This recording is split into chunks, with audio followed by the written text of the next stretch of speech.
大家好，欢迎收看四姨太今天为大家带来的精彩内容。最近有在追姨太视频的网友们，估计也有关注到陈卓璇，也就是阿晶妹妹。毕竟谁能出得了陈晴的坑？本着支持阿令的原则，姨太也是每周准时收看创造营，为璇妹打 call。没想到仅仅一期没看，璇妹就稳稳的冲上了热搜。我是万万没想到，创造营最先出圈的不是唱歌，不是跳舞，也不是沙雕，而是说话的艺术。再让我们来回忆一下璇妹节目中的名场面。因为我身边其实很多小伙伴都有去拍了中差商务广告，但是迄今为止我一次都没有去拍过，所以是我站的还不够高吗？相信光看现场其他选手和导师的表情就知道大家有多震惊了。姨太也算是追了几年的选秀综艺，见过不服其他竞争对手在节目里面正面 battle 的，也见过不服导师意见的选择场外写个 diss 的，但是像她这么直接大声质问金主爸爸们的，怕是内娱第一人了。这位姐妹可真敢说呀。紧接着玄学就迅速出圈了，不光是陈卓璇本人成了新一轮表情包的女主角，是我站得不够高吗？这个句式也原地出圈，被网友们拿去花式造句，堪称万能模板。其实姨太客观来讲，她有这个想法也没有什么问题，毕竟都已经来逐梦演艺圈了，没点野心也没必要来比赛了呗。就像节目这一季主打的口号敢我有万丈光芒，她这波操作确实堪称一个很敢的典范。但随着话题的发酵，观众的反应很快就分化成了两派，一种就像节目里其他选手感慨的称赞他的自信，也佩服他的野心。黄子韬导师也表示，这就是一种自己内心真实的想法表达了出来，别的人也肯定也想要，但是他们不敢说，那这就是为什么陈卓璇能站在这个位置的原因。另一种评价就正好相反了，觉得他这段就是看的人尴尬且无语。有野心没什么错，但实力配得上野心的时候，才有资格说这样的狂言。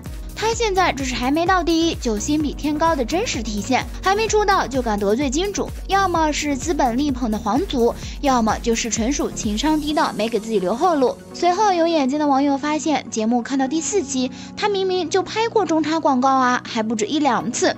跟其他选手一对比，很多排名在前的选手商务资源还没他多呢。再回过头看看他在节目里质疑金主的话，就有些尴尬了。不过也有人猜测，拍广告的时间跟节目录制的时间可能有时间差，也正因为他自己主动开麦争取，后面才有了更多广告也没准啊。只不过现在广告是在前几集播了才会这样，这听起来好像也有点道理。但是无论认不认可他的表现吧，陈卓璇这次也算是创成功出圈第一人了。姨太这2天吃瓜，还看到有不少同学他的爆料，他以前在校期间的黑历史被翻出来，像什么考试经常作弊呀，学霸人设是假的呀，性格傲慢无礼，看不起别人，爱对别人冷嘲热讽呀，还有什么刚有点名气就耍大牌，已经准备好了巨星装备，人前人后2副面孔之类的。具体情况可能只有当事人自己清楚了。不过如果爆料都是真的，那这位妹妹的人缘可能也确实是差了点。不过总感觉每个在选秀节目里小爆出现的选手都会经历这么一个被扒黑料的阶段，只能说人红是非多了，这一通操作下来挨骂是难免的，人比以前更红一点也是真的。但是要真的想在爱豆这条花路上走得更远更踏实，除了高颜值、有绩点的个性、过硬的实力和野心，观众缘和情商也是很重要的部分了。就陈卓璇目前挨骂多过被认可的出圈形式来看，他这条路还很任重而道远呀。说到这儿，姨太相信大家和姨太都有一样的疑问，事情发展到了现在这个局面，难不成陈卓璇拿的是祭天剧本，高开低走已成了事实吗？但姨太综合了网上一系列数据分析后，感觉节目组应该不会放弃他，毕竟再怎么说他也是撑腰第2名，一开始就带着自身人气和话题登上了创3的舞台，这下又成功领着创3走上了热搜，节目后面的赛程还需要他制造热度。说白了，他才是最有可能冲到最后的人。再换句话说，鹅厂为何会选择他作为话题的中心人物？一、进取心、野心。其实我是一个也很有胜负欲的狮子座，所以我其实从来都不喜欢2这个数字。101个女孩竞争7个位置，首要目标是不被淘汰，进一步的想法当然是挤进前7。当陈卓璇顺利走过第1个赛程，她表露自己的真实想法，我觉得没有问题。其实从她主题曲给自己选的最慢进度的5天班，就看得出她有野心也有策略，想要什么就直接表达出来，比那些打感情牌的真实多了。尤其是当宋茜问撑腰榜前10的女孩她们的目标是第几名时，林君怡和郑乃馨等人都表达出对最高位置的渴望，从他们的眼神中也透露出不想退让的决心。但是陈卓璇却在其他学员你争我斗时思维跳跃地说，我一直以来的目标不是跟101个女孩子在做比较，我的目标都是要跟行业内所有专业的歌手、专业的艺人，包括台上的4位教练，我们应该一起做比较。先不说他是不是口出狂言，但是我们得承认这是绝对的好胜心。至于他的表达是不是不把其他学员当对手，我认为不是的，他是在以更高的要求约束自己，只是有些话听起来有些刺耳，所以不讨喜。在竞技舞台争强好胜没有错，问题是你有没有相对应的实力，你为此付出过多大的努力。在陈卓璇分享感想的时候，镜头的剪辑很有意思，把希林娜一高和王珂的聊天内容和陈卓璇剪在一起。希林娜一高说，陈卓璇是属于那种默默努力的人，我看见他总是戴着耳机在练习舞蹈。节目组这样剪辑，摆明了是要从侧面告诉观众，陈卓璇是有主动学习的，他有在努力。再加上陈卓璇喊话赞助商，明确告诉粉丝，我们要向第1名前进。他在公布排名阶段确定了自我发展的目标，他想要 C 位，他想要广告资源，他想被看见。我们可以质疑他的能力，但无法否认他的进取心。2. 话题热度，有进取心的人不止陈卓璇一个，为什么他能出圈？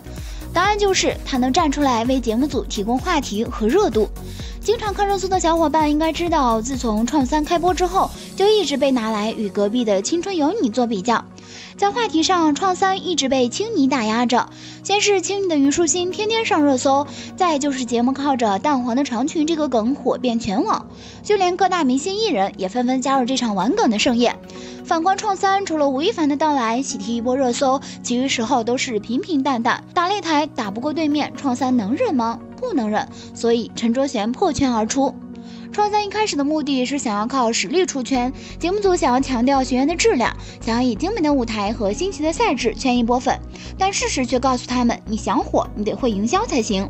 由此我们可以知道，为什么镜头频频给到张一凡，为什么黄子韬像创1那样发火，为什么要召唤吴亦凡合体，这些都是营销手段。创3想要制造话题和维持热度，但失败的是张一凡撑不起话题剧本，黄子韬发火只是小插曲。吴亦凡到来还被吐槽占用学员镜头。正当节目组感慨为什么创3没有出现杨超越时，陈卓璇雪中送炭，他在最受瞩目的公开排名环节语不惊人死不休。3. 节目组日常操作，我们可以这样想，节目组可以选择剪辑进来，也可以选择不要，但他偏偏要在陈卓璇身上做文章，就已经说明陈卓璇可当大任。陈卓璇说过的话，有粉丝赞扬他勇敢，自然也有观众质疑他不自量力。无论是哪种声音，火力都集中瞄准陈卓璇。观众对他的态度，无论喜欢与否，目光都会有意无意放在他身上。这就是话题人物，这就是绝对的热度。过这件事儿可以预见，在很长一段时间，陈卓璇都会是节目组的宠儿。只要陈卓璇持续存在争议，创3也会被持续关注，这是双赢的结果。他和节目组只可意会不可言传的合作，也保证了自己在创3的存在感。陈卓璇摆明了想红，创3摆明要压青你一头，大家各取所需。面对漂亮的流量数据，没有谁会拒绝。他能不能冲上第1，又或者他能不能保持第2的势头前进，谁都不能保证。但是他一定能走到决赛圈，这是肯定的。他手上有筹码，思想有高度，而且又能意会节目组的心思。这样的人情商和智商都不会低。他会不会作死自己，这是个未知数。但对于其他学员而言，这是个厉害对手。以太觉得吧，短短几个月，这争的是前途啊，更甚者就是改变命运。你说能交什么一生的朋友啊？我觉得他很清醒，也很直接。他敢这么说，真的很狂，很勇敢。羡慕这种话我不敢说，也活成了我不敢的样子。最后希望学妹能不虚此行吧。好啦，今天的视频呢就分享到这里啦。如果喜欢四姨太的视频，就请多多点和关注，四姨太每天都会更新精彩娱乐资讯哦。